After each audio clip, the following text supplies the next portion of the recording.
मी पूजा खेडकर, मी रांजण गणपती येथून आलेले आहे. आपण या ताईंना 1 महिन्यापूर्वी अमृत ज्यूस दिले होते. आपण त्यांना विचारू की त्यांना का अमृत ज्यूस घेण्या अगोदर काय होत होते आणि अमृत ज्यूस घेतल्यानंतर किती फरक पडला आहे, आपण ते त्यांच्याच तोंडून ऐकू. ताई, तुमचं नाव काय? वैशाली विष्णू नवले. अमृत ज्यूस घेण्या अगोदर तुम्हाला काय त्रास होत होता?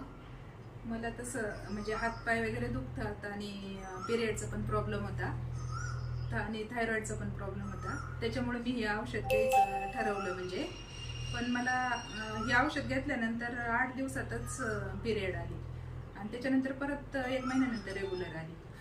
त्याच्यामुळे पिरियडचा प्रॉब्लेम पूर्ण संपला आता.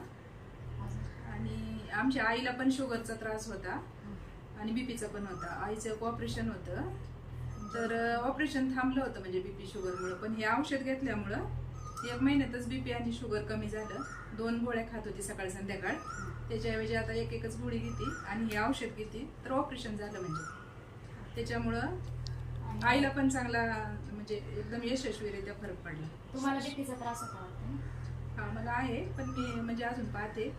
म्हणजे तसं होतोच कमी. मी दररोज गोळी खात होते, पण आता 2-3 दिवसांनी एक गोळी खाते. काही दिवसांनी मला वाटतंय की ती कमीच होईल, म्हणजे बंदच होऊन जाईल असं. आणि सासूबाईंना काय फरक पडला? सासूबाईंसाठी हातपाय दुखत होते सासूबाईंचे, त्यांना पण बराच फरक पडला. म्हणजे चालता येत नव्हतं सरळ. आता चालतंय? हो, चालता येत होतं. आता तुम्ही लोकांना काय संदेश देता? नाही, लोकांनी तर हे औषध घेतलंच पाहिजे. खरोखरच हे म्हणजे अमृतच आहे सगळ्यांसाठी. आणि दवाखान्यात जाण्यापेक्षा, दवाखान्यात सहज सोनोग्राफी वगैरे करण्यापेक्षा हे औषध घेतले तर शरीरातले म्हणजे सगळेच आजार दूर होतात, असं तरी मला वाटतंय. मी हेच लोकांना सांगू इच्छिते की सगळ्यांनी अमृत ज्यूस घ्या. म्हणजे आपल्या शरीरात कळत न कळत असणारे टॉक्सिन्स वगैरे निघून जातात. चालेल, थँक्यू मॅडम.